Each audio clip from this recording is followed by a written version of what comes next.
Alright, video number 2, draft physics. Yeah, so you really should watch video number 1. Yeah, it's the only way to be fair to the argument being made, I think, is to understand why a better theory is necessary and why this theory is so much better than all the rest and such.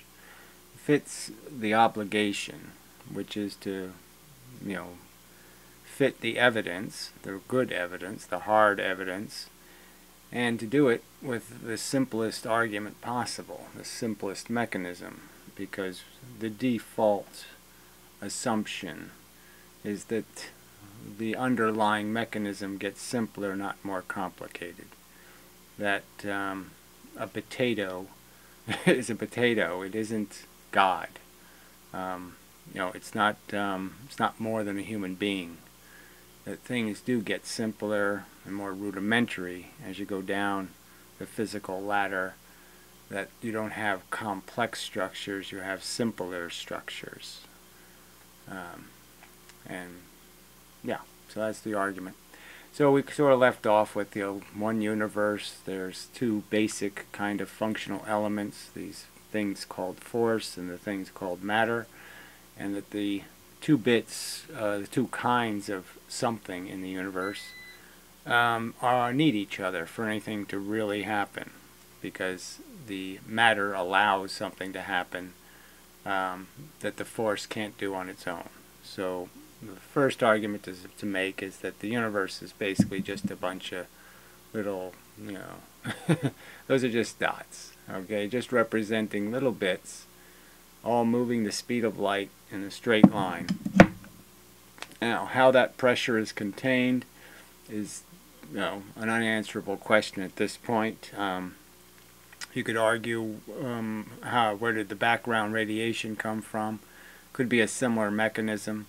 Could be that all the energy in the universe is reflecting off the inside of a bubble, and it all ends up reflecting back in this rudimentary form of gravity.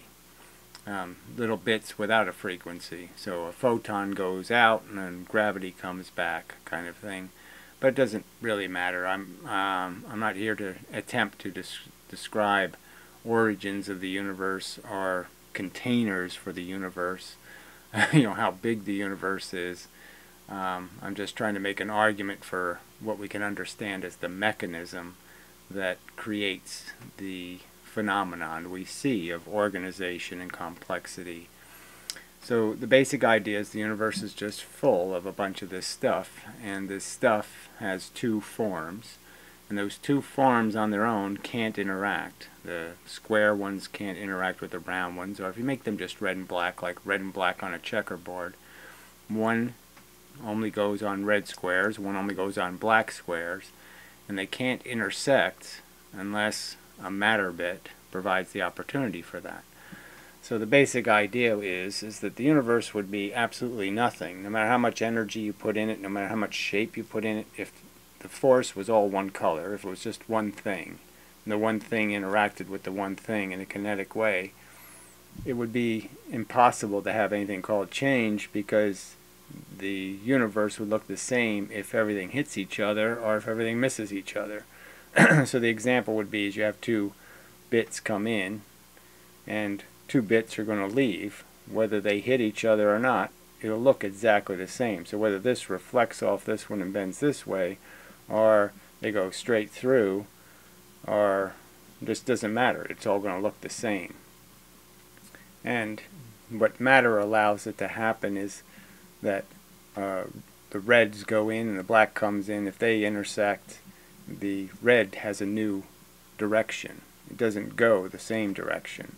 So the two universes, a miss, which would end up red going this way and black going this way, would be different than the universe where you see the intersection. You see them because of the change in direction. So all the energy is conserved, all the momentum's conserved, but it's switched in terms of identity. And that essentially creates the universe we know, because this essentially becomes a right turn, and four of those, left turn in this case, but four of those gets you back to where you started and creates a circle or a trap. So one of the basic arguments is the difference between the force and the matter is that the force is free, and in matter the force is trapped in a bunch of geometric traps, whether they're square or rectangle, or they can be all kinds of, you can take all kinds of fancy directions and end up back at the same place. It's all circular, even though it's not technically a circle. But that's the difference between matter and the free force, is the matter has trapped the force in arrangements where the force can't escape. It can eventually.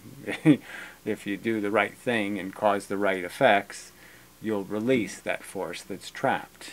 For example, a nuclear bomb. You're just basically disintegrating the distances and the tensions that keep the force in those boxes. You're basically expanding the boxes or ripping the boxes open, and the energy is being released again. Alright, so the simple argument made is this: there's just these two forms of matter. Now I've just draw electrons black and protons red for the sake of this argument. And so one of the basic functions to understand is when the black force, the black bits, the free black ones, hit an electron. So when the electron force hits an electron, it reflects, it bounces off and changes its direction. And you could kind of intuitively understand that if I trapped a little bit going back and forth between two things, like two ping pong paddles or whatever, a ping pong ball bouncing between them, if I put the paddles closer and closer together, the number of bounces increases per second. And each one of those bounces represents a change in the state of the electron. And so you can sort of understand that if I bring electrons closer together, they're going to have a higher force, a repulsion between them, a higher pressure. So this scenario would be high pressure, because whatever force is trapped is going to be more energetic, in the sense that there'll be more impacts per second, and the further apart they are, the less force or less pressure, because of the less number of impacts. And so it's a very simple way of understanding why electrons are repelled.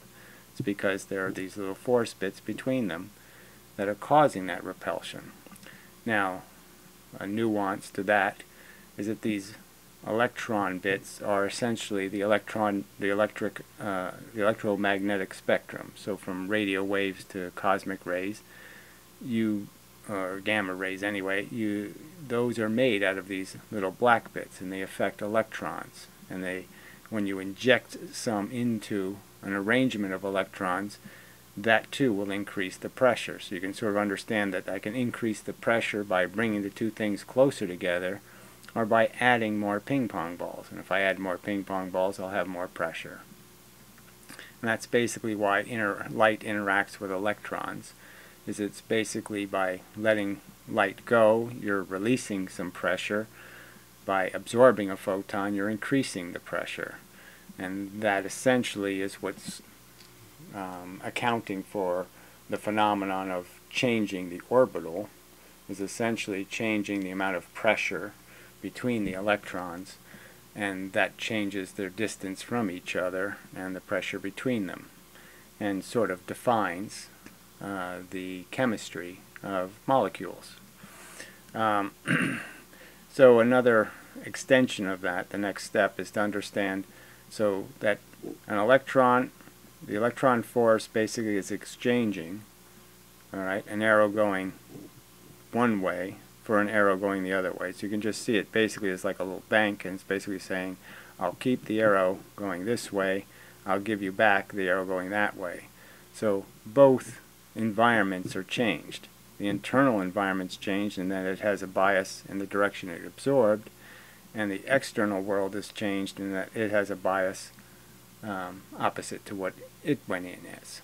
But conservation is maintained. There's no loss of momentum or direction or anything. Nothing's lost. There's just an exchange. Now when the exchange happens with the proton force hitting an electron, the electron disposes of that force by releasing it perpendicularly. Now this simple idea of something leaving perpendicularly. And I haven't drawn any exchange here because, to tell you the truth, I'm not sure there is any momentum exchange, because it just might be a free red that's exchanged for another free red, in the sense that the exchange can be without the electron compromising anything. The arrows inside of the electron are black arrows, and it might just be that they're allowing red arrows to interfere, that is, free force arrows to interfere with each other. So the balance is all in the environment and not in the particle itself. So it's a little bit of a technical detail. I'm just saying I'm not at all certain of whether there is a momentum exchange for the particle itself.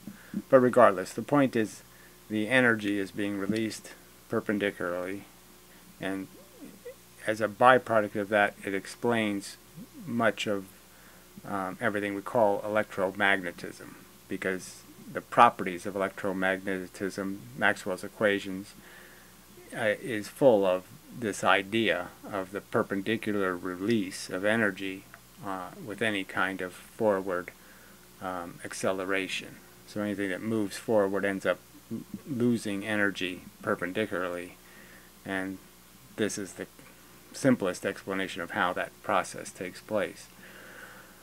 So so everything I'm saying that goes for electrons goes also for protons, except protons don't have the electromagnetic spectrum connected to them. Now there may be energy that is created that is at a frequency that is proton red energy, but we don't have any means of detecting it because we can't create a disturbance inside of an atom using that energy. Frequency doesn't do anything to protons because protons don't have the same separation that electrons do, because protons in most circumstances are locked in tight nucleuses in atoms. Now the process that lets that happen, this is one of the all of these questions are essentially dealt with in very vague terms by conventional physics. But here would be a diagram of the strong force in nuclear physics. And then the big question they don't have an answer to is why are protons allowed to be so close to each other inside of a nucleus? And the answer really is that the neutron is essentially a proton and an electron. So the neutron has as its component a proton and an electron. And so an extra proton allows there to be a system where all of the energy will escape. So the basic idea is, obeying this perpendicular rule, for the electron, all the red energy leaves perpendicularly. For the protons, all the black energy leaves perpendicularly, and therefore you can never trap anything between these two opposite objects. So a proton and an electron can't trap anything between them. There's never any ping pong balls bouncing back and forth. No matter what color it is, it'll leak out of one or the other, and therefore no high pressure can ever be created or maintained between them. And that's why there's this strong attraction between electrons and protons. Now the net result of that is when you line up two protons on either side of an electron is that you'll get a very low pressure because all the energy leaks out, and the two protons that wouldn't be able to be close to each other are able to be very close to each other. Now the reverse is also true. If I put a proton in the middle with two electrons on either side of it, I'll create the same phenomenon where I can get electrons to be very close to each other. And I think this obviously happens with small atoms that have what are called the first shell of the atomic structure, and why there are shells or why there are distances that electrons end up being from protons is based on that principle. And so the more protons you have in the nucleus, the closer you can have a lot of electrons, because you will end up with circumstances where you actually do have an electron either side of a proton. And if they're on opposite sides of each other, they can be very close. If they're not opposite, some other angle, then they won't be able to be as close. because the energy will be leaking out in directions that might interfere with the electron. If there's an electron exactly perpendicular to this arrangement, or a proton in this example, there was a proton here, obviously the proton energy, some percentage of it would get to this proton and would reflect back and reflect through the electron back and forth. So it's really all geometry. Depending on the geometric positions of things will dictate how close they can be or how far away they're going to be. And so that's why I think you end up with a lot of 5 geometry, odd numbered geometry in some atomic structure, is for that very reason, because it's the only way they can keep missing being on the 90-degree angle. Because at 90 degrees they'll have a very different, they'll end up forcing more pressure because they'll just end up hitting each other by reflecting off of the electron, for example. So, but the real point to understand is this is essentially an escape valve for the energy. So it escapes, and that creates the attraction. So if I metaphor it to magnets, which maybe is better to get to that now than later, so I'll pop this window up, I think. Yeah, there it is. So you have a basic diagram of half the story. You know, I can't draw it, all the story from both sides three-dimensionally, but force comes in from all angles, from the external world. So, like the opposite of a light bulb, anything in any place in space will be hit by straight line rays of force. So now where I put something, it'll be hit by an equal amount in a world where there are no moons or planets or suns. The force would be equal no matter where I put the thing, and it would all be straight line and of the same density. So essentially a magnet in an undisturbed field is being hit by these little rays of what essentially are gravity from all directions. So gravity isn't something that just happens between suns and earths. The gravity is the field energy, and the sun and the earth will create an interaction between each other, but there's no such thing as up and down or any of that stuff. You can orient it in any position and you're still going to be hit with plenty of field energy and create plenty of gravity. Gravity is a consequence of the matter creating induction, absorption of the energy towards each other by creating the low pressure, the shadow. So we have an intuitive perception that if gravity's doing this on Earth, that gravity's a coming down force, and it's technically a coming from every direction force. And so the magnet's in that environment where it's really being hit by energy in all directions, and it has a bias because it's in a gravitational field, but the bias just has to do with material absorption. It doesn't have to do with how much it's going through it or how much it's being hit by. So although it is gravity, there's no visible signs. You couldn't detect that the magnet's in gravity versus a magnet out of gravity because the effects are going to be the same. I don't know how else to describe that.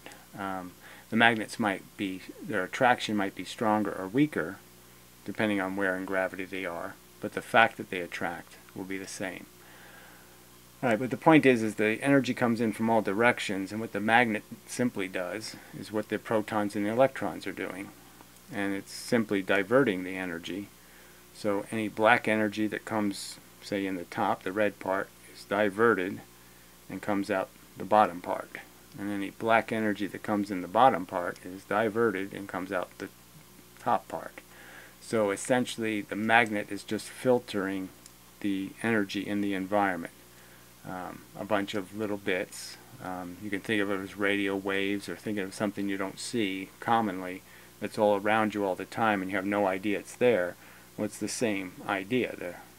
These little rays are coming in all the time, and all the magnet's doing is segregating them. So now a bunch of red ones or round ones are coming out the top, and a bunch of square ones or black ones are coming out the bottom. And that means when the two magnets are put in different orientations, they'll behave just like protons and electrons.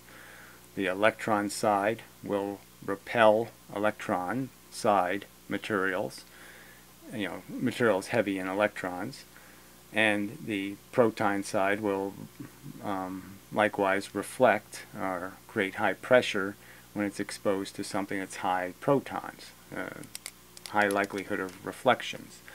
So the filter itself looks like, once it's a magnet, it's creating a field of energy that's segregated, but its material form is also indicating that segregation, in that it looks like all electrons on the bottom, it looks like all protons on the top, to environmental forces. Forces will see it that way. And so two magnets put face to face with their poles in the same orientation are basically saying it's all reds and they're all bouncing off of each other, and the bottom is saying it's all blacks and it's all bouncing off of each other. So it's all reflections and they'll repel. If you turn them the opposite way, then all the energy leaks out, as all the blacks go out the red and all the reds go out the black, and you have no pressure, and so they attract, because the external energy forces them to absorb acceleration, that is, absorb energy because of the imbalance. So that's the thing to understand. I guess I should make this point, is that in the clean environment you're getting equal pressure from all sides, but as soon as you put some other actor in the proximity of something, you can understand it's going to cast a shadow, and that shadow can be a complete black shadow or it can be a complete red shadow, and that'll change behavior. But any shadow is going to create some low pressure, which is going to create some acceleration. And the reason why magnets are such a powerful force is because it's complete, in the sense that it's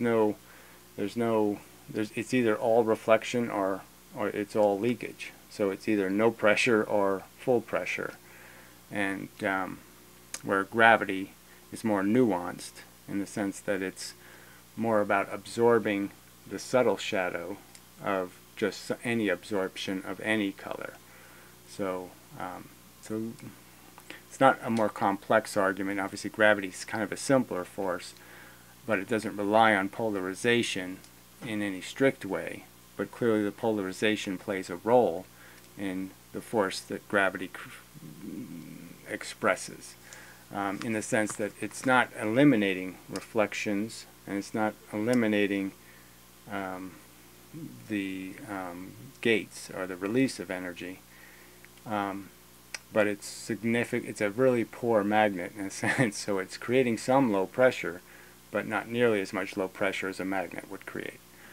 Alright, so back to the drawing, I believe.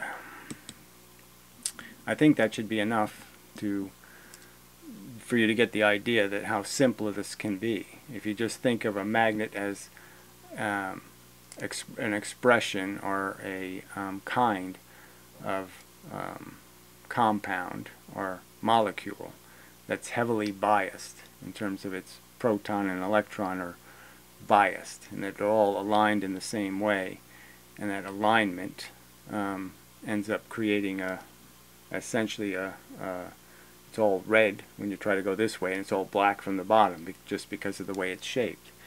And I have detailed some of that in previous videos, but I mean, you can just get the idea that yes, you can cut this thing, you can break it, doesn't matter what you do to it, and you're still going to have the same bias, because it just has to do with a bunch of little magnets lining up inside of the magnet, essentially, to create a magnet. That most of the molecules, or some percentage of the molecules, depending on how strong the magnet is, are all lined up in the same direction with a bias in a direction, black end, red end. And you just multiply that to size of the magnet. Alright, so the key interaction, as stated before, would be the electron and the proton, and the understanding that you create this low pressure between them, because the red energy coming out of the proton will escape through the electron, and the black energy off the electron that would have bounced back and forth if this was an electron will leak out perpendicularly. And that's essentially this defines the universe in terms of its function, is this capacity to create these attractive and repulsive forces through this very simple mechanism of merely having a full reflection or a full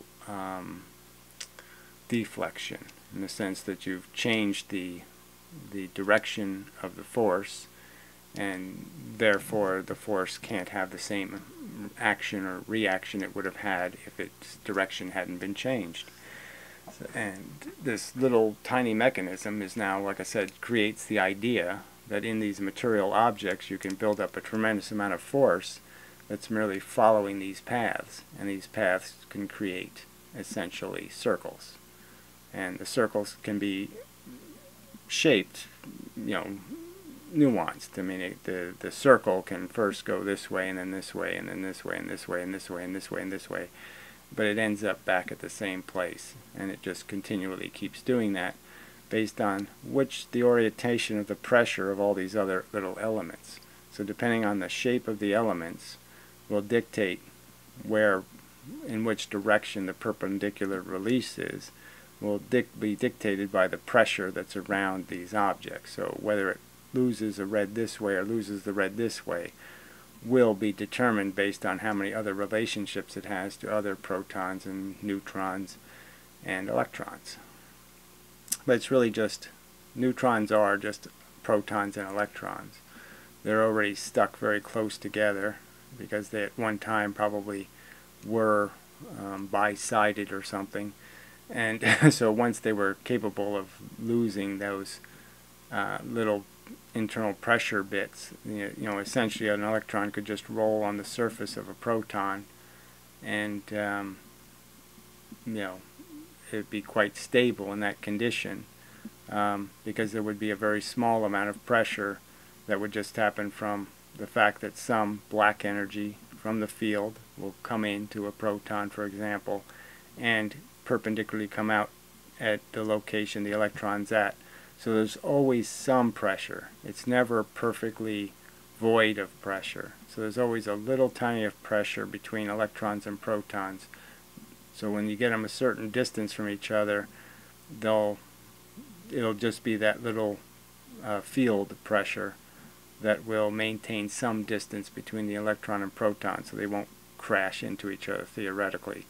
They're only capable of getting very close, not necessarily crashing into each other, because the field energy by random chance alone will create some minimum amount of pressure, even though they don't have any pressure between them. They still have what comes in from the field. Alright, so I think that's the basic story. Enough of details on, this is the nuclear force. This is magnetism. The next subject I think will probably be electricity, because electricity is just a nuance of the fact that you can move electrons and protons. You can force them to change their position, increase or decrease the pressure they're in, based on pushing more of this black energy or red energy in certain locations. And that's basically what's transferring the electricity between a magnet and a conductor, for example. It's just that the magnet is going to compress the electrons in one location and expand the protons, essentially allow them to move towards the magnet. And those changes are essentially the thing that's creating the pressure changes inside the conductor that allow electrons to flow. So the reason why, for example, a DC current doesn't do anything, a static magnet doesn't do anything, is that it compresses once and you get a little tiny bit of movement or voltage, but the pressure stays. And unless you move the magnet away or reverse the field, or in some way allow the electrons to relax, so to speak, to reduce that pressure, you can't build up the pressure again. So you have to, you're compressing, and if you don't uncompress, nothing will happen. There'll be no recreation of any pressure once you create it. So you have to let it relax and then push it again, and then relax and push it again, and then relax and push it again. And that's why AC currents are the foundation of transformers, and the whole idea of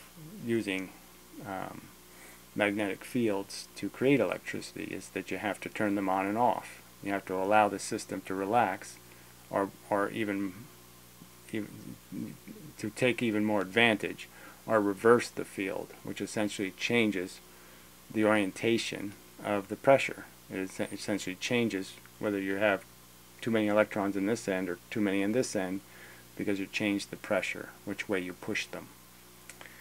Alright, so that's, I think, enough for this video. I don't want to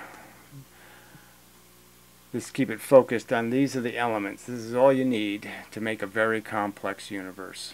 All you need are these material little bits to trap energy, and they trap a tremendous amount of photons, of little bits, moving the speed of light. And that's why you can take a tiny atom of some heavy metal and mess around with its nucleus a little bit, throw a couple of extra neutrons in there, cause an expansion of the bits, and once they expand to a certain point, you can't pull them back again, and you create a chain reaction that just starts breaking all the atoms apart. And once you start moving those little material bits further and further apart, all the force bits that are trapped in the traps are released. And that's essentially all of the phenomenon of energy we observe, is basically just doing that to atoms. You know, creating ways to break the trap and allow the energy to fly free again and cause effects on other materials. Whether it's your thermometer or no matter what it is, you'll see the effect of it in the terms of it will harass or agitate the matter around it. Whatever noise you're creating, whatever action that is destroying some of the shape of the atoms, the friction, the contact. It's not really contact, it's just forces. It's like the magnet pushing the conductor. It's just creating a bunch of voltages, you could almost argue. And you put enough voltage into it, enough pressure, and you break the structure of the atom enough, and you'll end up releasing the energy that's holding the atom together, essentially. So, alright, so till the next time and such. And thank you for your attention and whatnot. And unfortunately my mouse is dead, so I have no idea how to stop this recording. Isn't that charming? Perfect. Fantastic.